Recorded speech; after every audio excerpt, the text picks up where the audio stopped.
Hello বন্ধুরা, তোমরা কেমন আছো? আশা করি তোমরা ভালো আছো, সুস্থ আছো। আমিও ভালো আছি। তো আমি বিথিকা আবার একটা নতুন ভিডিও নিয়ে তোমাদের জন্য তোমাদের কাছে হাজির হয়েছি। তো চলো, এখন স্নান করে উঠলাম। এবার স্নান করে আমি সিঁদুরটা পরে নিচ্ছি। আর সকালে তো সমস্ত কাজই কমপ্লিট হয়ে গেছে। আর দুপুরের জন্য ভাতটা আর বটবটি আলু ভাজাটাও হয়ে গেছে। আর ভেবেছি তার ফাঁকে ভাবলাম যে স্নানটা করে আসি, কারণ এক বালতি জামাকাপড় ভিজেছি, সেটা কাচতে হবে, নাহলে দেরি হয়ে যাবে। তো ওই জন্য আগে স্নানটা করে নিলাম। আর এদিকে দেখো, সিঁদুর পরতে পরতে তোমাদের দাদা যেন কী একটা বললো, তাই হাসছিলাম। তো এই দেখো, এবার আমি ছাদে চলে এসেছি। ছাদে এসে প্রচণ্ড রোদ, আর এই রোদের মধ্যে এখন জামাকাপড়গুলো মেলতে হবে, যেন গা পুড়ে যাচ্ছে এরকম, মানে তাতানো রোদ। সত্যি বলো তো, আমাদের তো একটু ছাদে এসেছি তাই আমার এত কষ্ট হচ্ছে। আর যারা বাইরে রেগুলার ডেলি প্যাসেঞ্জারি করেন, আর যারা অটো চালান, রিক্সা চালান, ভ্যান চালান, টোটো চালান, তাদের কতটা কষ্ট হয় বলো তো। হ্যাঁ, তো এইসব ভাবলে তো চলবে না। যার যেটা কর্ম সেটা করতেই হবে। আমার যেমন কর্ম সংসারকে সামলানো, সংসারের সমস্ত কাজকর্ম করা, ছেলে মেয়েকে সামলানো, ছেলে মেয়ের দেখাশোনা করা, রান্না বান্না করা, তেমনি পুরুষ মানুষদের কাজও তো সেটাই, কর্ম করা। কারণ তারা যদি না আয় করে তাহলে সংসারটা চলবে কী করে, তাই না? তো বাধ্যতামূলক সবাইকেই সবার তার কর্ম করতে হবে, শুধুমাত্র অর্থ উপার্জনের জন্য না হলে সংসারটা চলবে কী করে, তাই না? তো চলো, এদিকে তো জামাকাপড় মেলে দিচ্ছি। আর ছেলের না আজকে পরীক্ষা নেই, হ্যাঁ, তো ওই জন্য ছেলের জামাকাপড়টাও কেচে দিয়েছি। ছেলের আবার সোমবার পরীক্ষা আছে, ওর ভাইটাল পরীক্ষা সোমবার, সেটা হচ্ছে ম্যাথের কথা বলে ও বলবে আমি সব পারবো, আমি সব পারবো। সত্যি বলছি বন্ধুরা, একটু ম্যাথের তো কাঁচা আছে, তো ওর জন্য একটা মাস্টার দেওয়া হয়েছে ওকে, ভালো মাস্টার। দেখা যাক কি ফার্স্ট টার্মে কী করে। ও ক্লাস 9-এ পড়ে এখন। ওটা নিয়ে আমার খুব চিন্তা হচ্ছে যে ফার্স্ট টার্মের রেজাল্টটা কী হয়, সেটা বুঝে দিই। যদি ভালো হয় তো ভালো, না হলে মাস্টার আর একটা রাখা যায় কি না সেটাও দেখতে হবে, কারণ সামনের বছর মাধ্যমিক দেবে, সেটাও তো খেয়াল রাখতে হবে। তো চলো, কথা বলতে বলতে রান্নাঘরে চলে আসলাম। আর রান্নাঘরে এসে প্রথমে কড়াইতে জল দিয়ে জলটা গরম করতে দিলাম। আর এদিকে আমি একটা ধোকা, তোমাদের দাদা বাজার থেকে এটা নিয়ে এসছে মার্কেট থেকে। তো এটা আমি এখন জলের মধ্যে, গরম জলের মধ্যে দিয়ে দেবো। আর এটা পুরো সুজির মতন করে করতে হবে।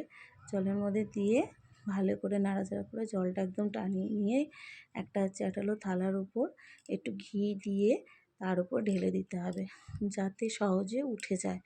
তো এইভাবে আমি দেখো থালার মধ্যে ঘি লাগিয়ে দিলাম, আর ওটা ঢেলে দিলাম। ঢেলে দেওয়ার পর ভাবলাম ওটা তাহলে একটু ফ্যানের তলায় থাকুক, একটু মানে ঠান্ডা হোক। তার মধ্যে আমি পটল আর আলুটা ভেজে নিই। তো পটল আলু এখানে ভেজে নিচ্ছি। এখানে 500 পটল আছে আর 2টো আলু কেটে নিয়েছি। আর যেহেতু এটা নিরামিষ রান্না হবে, যেহেতু আজকে শনিবার, তো শনিবারে যেহেতু নিরামিষ খায়, তার জন্য এই রান্নাটা। তো যারা আমার ভিডিওটা দেখছো অবশ্যই পেজটাকে ফলো করে দিও, আর একটা লাইক, শেয়ার, কমেন্ট করো। আর কমেন্টে একটা গঠনমূলক কমেন্ট করো, ঠিক আছে? তো আমি খুবই খুশি হব তাতে।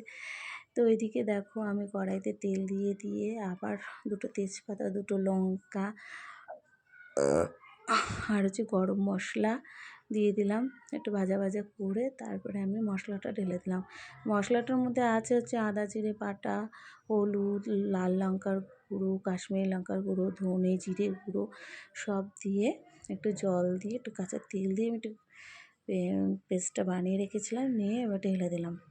দিয়ে তরকারিটা ভালো করে কষিয়ে নেওয়ার পরে দেখো ঝোলটাও আমার ফুটে উঠেছে। জল দিয়ে দিলাম, ঝোলটা ফুটে উঠেছে। ফুটে ওঠার পরে এবার আমি ধোকাগুলো ঢেলে দিলাম। আর দেখতে কি সুন্দর হয়েছে, তাই না? সত্যি বলছি বন্ধুরা, আমি খেয়েছি। তো খাওয়ার পরে তো ভিডিওটা এডিটিং করেছি, তো সত্যি খুব ভালো হয়েছে তরকারিটা। তোমরাও এইভাবে করতে পারো। আর নামানোর আগে একটু ঘি, গরম মশলা দিয়ে দেবে, তাহলে একদম পটল আলুর ধোকার রসা তৈরি হয়ে যাবে। তো চলো, এদিকে ধোকার তরকারিও রেডি হয়ে গেছে। এবার বরমশাইকে বলি চলো চান করে নাও, রেডি হয়ে গেছে। তো বরমশাই এদিকে স্নান করতে চলে গেল, আর আমি চলে গেলাম ব্যালকনিতে। এই গাছটা তোমরা চেনো? এই গাছটার নাম কি অবশ্যই কমেন্ট করে জানিও। ব্যালকনিতে আমার গাছগুলো তোমাদেরকে একটু দেখিয়ে দিই। এখানে দেখো মানি প্ল্যান্ট গাছটা আমি লাগিয়েছি, তো কি সুন্দর লতিয়ে সারা ব্যালকনিতে হয়েছে বন্ধুরা, যেন কারো নজর না লেগে যায়। সত্যি বলছি, খুব সুন্দর। আর এদিকে দেখো এই গাছগুলো সবই তোমাদের দাদাই পরিচর্যা করে, সকাল বিকেল সব সময় পরিচর্যা করে। ও গাছ খুব ভালোবাসে, গাছও ভালোবাসে, মানুষকেও খুব ভালোবাসে। আর এই আমার ব্যালকনির লুকটা কেমন অবশ্যই কমেন্টে জানিও। আর এদিকে দেখো এবার সবাইকে খেতে দিয়ে দেবো, স্নান হয়ে গেছে সবার। এবার চলো ওদের খেতে দিয়ে দিলাম, এবার নিজেও খেতে বসে পড়ি। এবার নিজের খাওয়ার পালা, তো খেয়ে নিই। এদিকে বটবটি আলু ভাজা খেয়ে নিই। আর সত্যি বন্ধুরা, যদি আমার ভিডিওটা তোমাদের ভালো লাগে থাকে তাহলে অবশ্যই একটা লাইক, শেয়ার, কমেন্ট আর পেজটাকে অবশ্যই ফলো করে দিও। আবার তোমাদের সাথে দেখা হবে নতুন একটা ভিডিওতে। তো এখনকার মতো ভিডিওটা এখানেই শেষ করে দিচ্ছি। তো চলো, টাটা, বাই বাই। আর সবাই ভালো থাকো, সুস্থ থাকো, এই কামনাই করি ভগবানের কাছে। তো চলো, টাটা।